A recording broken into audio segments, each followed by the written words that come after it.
Quant के लिए ये एक इम्पॉर्टेंट बुकलेट है, तो इसके बारे में सुन लीजिए।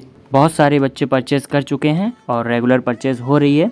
बैंकिंग के आपके जितने भी एग्ज़ाम हैं वो सारे इसमें कवर किए जाएंगे। ये अर्थमेटिक के आपके टॉपिक हैं पूरे। कंप्लीट डिटेल आपको वीडियो में मिल जाएगी, जिसका लिंक आपको इसी वीडियो के डिस्क्रिप्शन में है, तो ज़रूर देख लें। Hello dear students, quantity based question करेंगे। शुरू करते हैं वीडियो को। पूरी वीडियो देखिएगा आप लोग। सारी प्लेलिस्ट बनी हुई हैं इसी वीडियो के डिस्क्रिप्शन में, आप ज़रूर देखें। इस तरीके से देखिए, पहला क्वेश्चन ये है, क्वांटिटी ए दी हुई है जिसमें सिर्फ 800 रुपये लिखे हैं। दूसरी क्वांटिटी में पूरा स्टेटमेंट है, यानी क्वेश्चन है। बोला गया है कि सेलिंग प्राइस का डिफरेंस बताना है कब। मार्क प्राइस होगा 24,000 रुपये।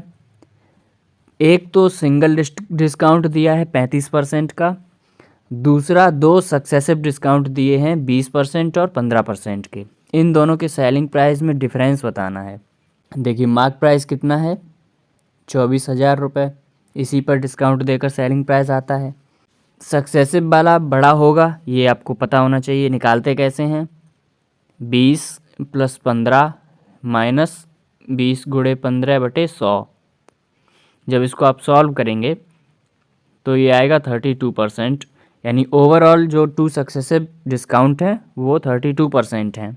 32% अगर डिस्काउंट मिलेगा तो कितने पर बेचा जाएगा? ये 100 में अगर माइनस करते हैं तो 68% पर ये बेचा जाएगा, सेलिंग प्राइस बनेगी। तो हमने लिख लिया इसको 68%।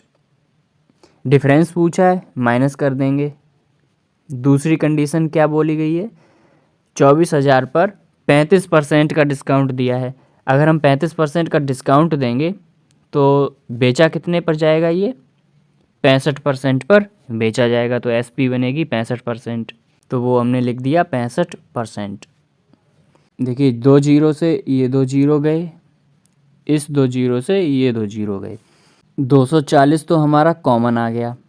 बचता क्या है, 68 - 65 यानी कि 3। तो 240 में सिर्फ 3 का मल्टीप्लाई करना है, ये आएगा 720 रुपये। इसका मतलब है क्वांटिटी 2 आई है वो 720 है, क्वांटिटी 1 है वो 800 है। इसका मतलब है Q1 > Q2, इसका आंसर बनेगा। नेक्स्ट क्वेश्चन ये इनकम एक्सपेंडिचर वाला है। क्वेश्चन दिया गया है P और Q की जो इनकम का रेशियो है वो 4:5 है। दोनों की इनकम में जो डिफरेंस है वो 20,000 रुपये का है। पहली क्वांटिटी क्या बोलती है, P ने 30% इनकम सेव की है, तो हमें एक्सपेंडिचर बताना है उसका। दूसरी में बोला गया है कि Q ने 45% इनकम को खर्च कर दिया, तो सेविंग बतानी है कितनी है। P और Q इनकी इनकम का रेशियो दिया है 4:5, लेकिन डिफरेंस उनका दिया है 20,000। यहाँ डिफरेंस कितने का दिख रहा है, 1 यूनिट का। 1 यूनिट की वैल्यू हमें दी हुई है 20,000। 1000 को मैंने K लिख दिया है। अगर 1 यूनिट 20,000 के बराबर है तो 5 यूनिट किसके बराबर हो गई, 1,00,000 के। और 4 यूनिट किसके बराबर हो गई, 80,000 के। P की अगर बात करें तो P है 80,000 रुपये। P ने 30% अगर सेव किया है तो 70% उसका एक्सपेंडिचर रहा होगा। तो इसका हम 70% अगर निकाल देते हैं इनकम का, तो हमें P का एक्सपेंडिचर मिल जाएगा। देखिए, 2 जीरो से 2 जीरो कैंसिल हो गए, 8 × 7 = 56 और 1000। इतना रुपया एक्सपेंडिचर रहा है P का। Q के बारे में बोला गया है 45% उसने खर्च किया है, तो सेविंग कितनी रही है। अगर 45 कोई खर्च कर देता है तो सेविंग उसकी रह जाती है 55%। 2 जीरो से 2 जीरो कैंसिल हो गए,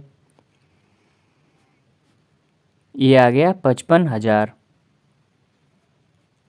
यहाँ हमने क्या देखा, P 1,000 ज़्यादा है, यानी कि QA > QB। इस तरीके से इसको हम सॉल्व करेंगे। आगे बढ़ते हैं। नेक्स्ट क्वेश्चन दिया है टाइम एंड वर्क की बेस पर है। बोला गया है 2 दोस्त हैं, अनिल और मुकेश, साथ साथ काम करते हैं अगर, तो 20 दिन में काम कंप्लीट कर लेते हैं। अनिल अकेले कितने दिनों में करेगा? अनिल, मुकेश मिलकर 20 दिन में काम करते हैं।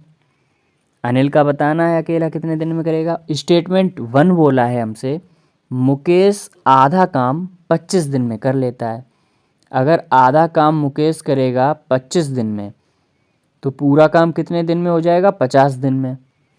अब 20 और 50 का एलसीएम आ गया 100, टोटल वर्क हो गया 100। इसका मतलब इसकी 5 आ गई एफिशिएंसी, ये आ गई 2। हमें पता चल गया ए प्लस एम 5 है और एम अकेला 2 है, तो यहाँ से ए मिल गया 3, ए की एफिशिएंसी 3 आ गई। अब स्टेटमेंट 1 हम उठाते हैं। टोटल वर्क हमारे हिसाब से 100 था, अनिल की एफिशिएंसी आई 3, 100/3 आ रही है स्टेटमेंट 1 से। स्टेटमेंट 2 क्या बोला गया है? अनिल की एफिशिएंसी 50% ज़्यादा है मुकेश से, यानी अगर मुकेश 2 काम कर रहा है तो अनिल 3 काम करेगा। ये आप समझ गए होंगे। 50% का मतलब होता है 1/2, यानी कि 2 पर 1 ज़्यादा है। तब अनिल कितने दिन में करेगा? टोटल वर्क 100 था, एफिशिएंसी रही है 3 अनिल की। तो देखिए स्टेटमेंट 1 से 100/3 आ रहा है, स्टेटमेंट 2 से भी अनिल के लिए 100/3 दिन आ रहे हैं। अब ये चाहे Q1 Q2 में होते, अगर Q1 Q2 में होते तो Q1 = Q2 लिखते हम। स्टेटमेंट में दिया है तो स्टेटमेंट 1 एलोन या स्टेटमेंट 2 एलोन, ये वाला हम टिक करेंगे। आगे बढ़ते हैं। लास्ट क्वेश्चन है, इसमें क्या बोला गया है? तो इस क्वेश्चन में बोला गया है a + b + c, अगर हम सम निकालेंगे तो देखिए a + b + c का एवरेज 15 है, तो सम बनेगा 45।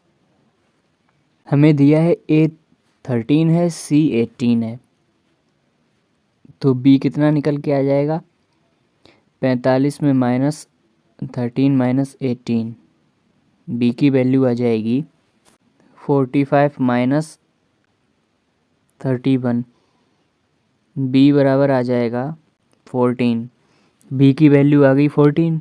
नेक्स्ट इक्वेशन दी हुई है हमें b c d का एवरेज 12, b c और d का एवरेज अगर 12 है तो सम बनेगा 36। यहाँ से b का मान 14 रखेंगे, c का 18 रखेंगे, यहाँ से हम d निकाल लेंगे, तो d कितना आएगा? 36 - 32, यानी d का मान आएगा 4। तो a b c d सारे निकल कर आ गए हैं। Q1 में पूछा है हमसे b + d, तो b + d कितना हो जाएगा? 14 और 4 18 हो जाएगा। Q2 में पूछा है हमसे a + c, a + c कितना हो जाएगा? a है 13, c है 18, ये हो जाएगा 31।